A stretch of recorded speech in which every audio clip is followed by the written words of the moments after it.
Okay, so another Doctor Who episode. The Haunting of Villa Diodati. Well, you see, this was supposed to be really cool because the Doctor and her fam get to meet Lord Byron and the Shelleys on the night that Mary Shelley would come up with her idea for Frankenstein. Yes, this is the idea. You see, this is one of these episodes where Doctor Who celebrates famous women in history, except it really doesn't, and they didn't do it here. Basically, it's a haunted house story, seemingly, and then all of a sudden, it's, I'm just going to spoil it for you. It's a Cyberman story, yeah. You want to know what really inspired Mary Shelley to come up with Frankenstein? Well, if you guessed the Doctor, you're sort of right. Yes, the Doctor. A Cyberman who just appears. And Ryan. Yes. Mary Shelley didn't come up with this on her own. No. The Doctor, Ryan, and a Cyberman. Yeah.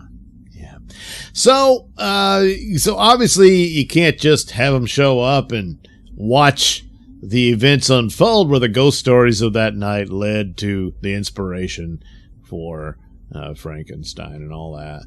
Of course, there's the usual thing, hey, in the past, women were treated like crap. Yeah, you get that.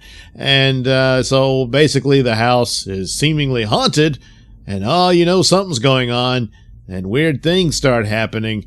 Boy, I wonder what it could mean.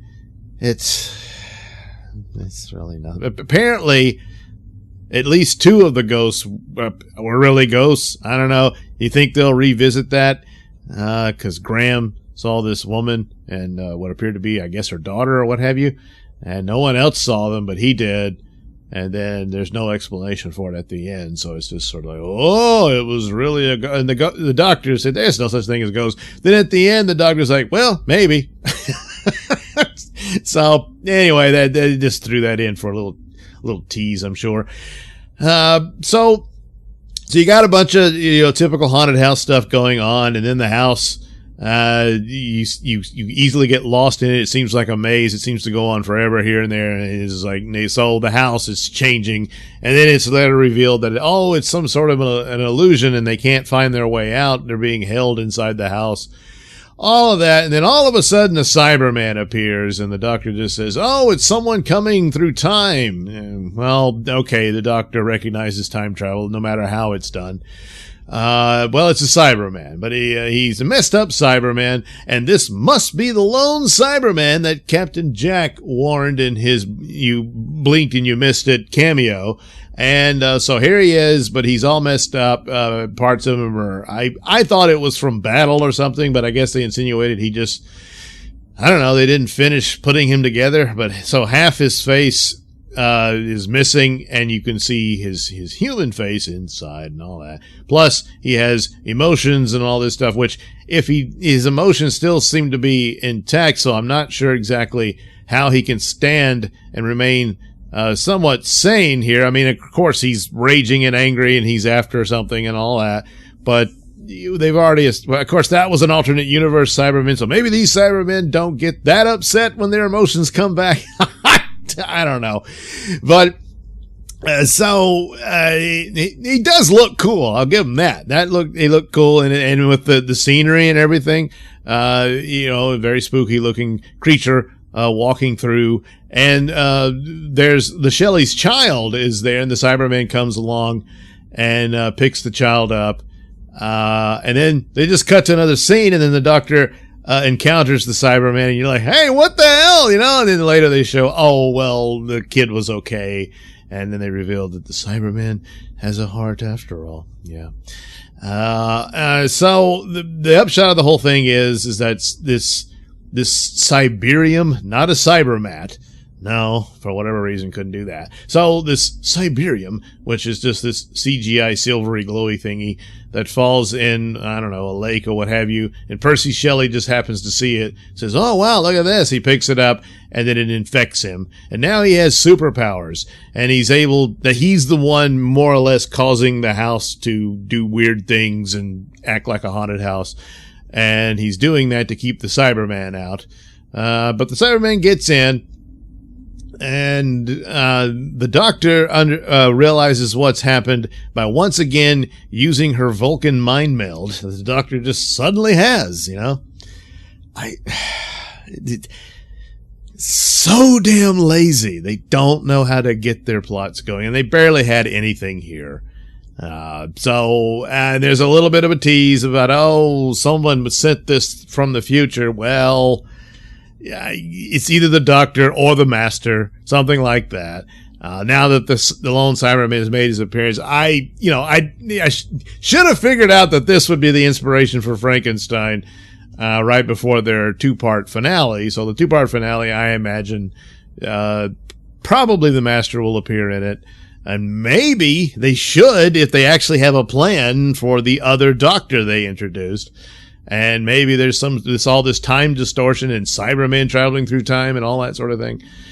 Maybe that's how that'll be resolved with that, or at least give some more explanation to all of that rather than just leave it there hanging. But anyway, so the doctor they end up letting the Cybermen get the Cybermen, but then the Cybermen goes back to the future. Well, forward to the future, if you will. And so the doctor realizes, I realize what I've just done, and now I got to go fix it. So it's one of those time travel things, it's typical of time travel stories, where you understand that something in the future that obviously must have involved the doctor to some degree. If the doctor didn't do it herself, then she certainly was a part of what happened. But it hasn't happened yet for her and her crew, so now they got to go do that. And that'll be the plot of the the 2-part finale. So overall from the other shows, this wasn't as bad as some of the others. So this is, I guess you could say, is one of the better ones, even though it's really stupid and lazy and how it's assembled here. There was one thing that and this might just be me seeing it, I don't know, but Jodie's doctor is just not very good. But there was this scene where the doctor says, I've got to go deal with this Cyberman, and she orders everybody to stay put, and she doesn't want to lose anyone to the Cybermen again. Now, I'm assuming we say, well, this like Adric died because of them, but I think probably more recently, and especially in the way she said it about people being turned into Cybermen and all that this refers to what happened to Bill. I'm guessing that's what that is, but that's the most recent, at least for her and her timeline, what led to her regeneration and all that. And it speaks to what I thought they should have done, which is kept Bill a part of the show in her Cyberman form.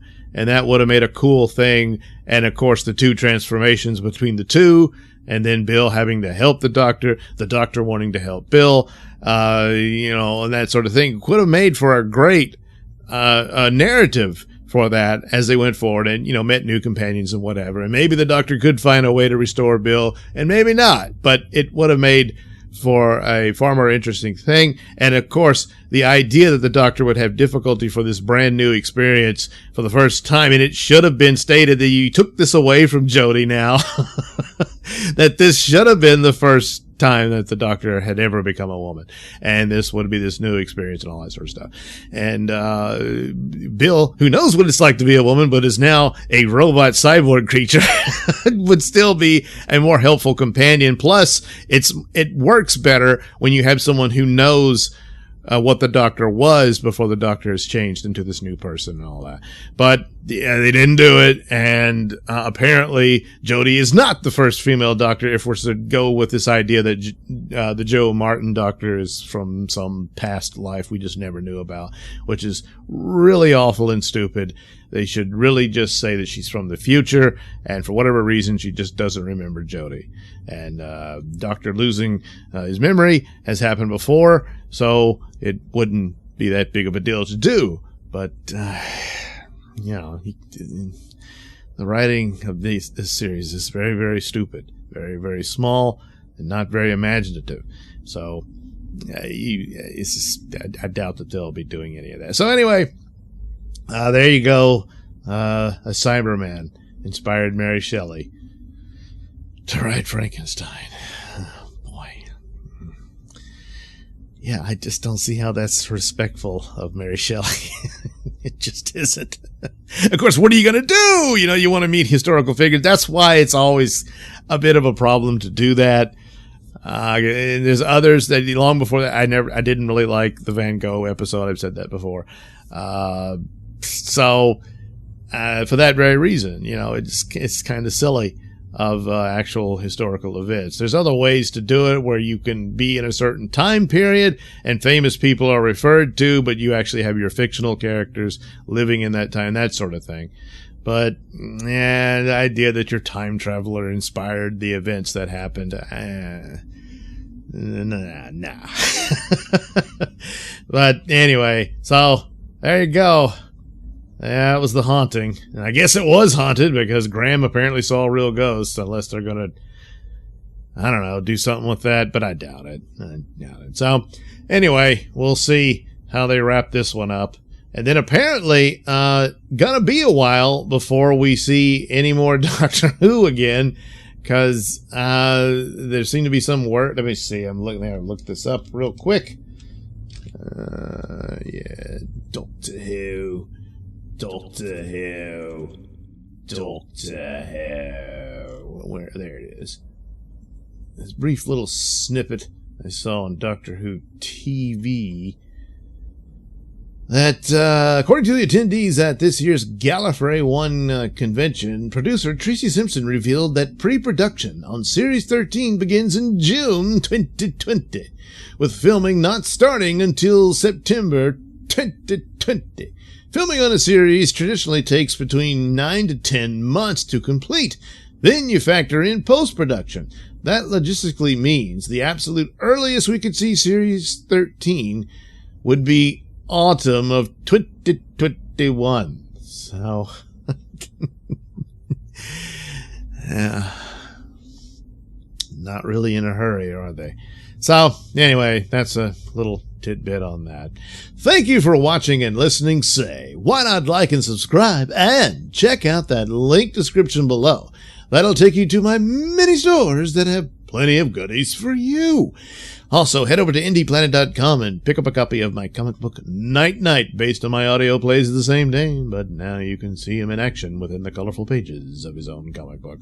And you can catch my podcast, Mr Nailsin Show, over at RadioMisfits.com. Yeah, new episodes every Saturday. And you can also watch my videos over at BitChute. That's the Mr Nailsin Show at BitChute.com.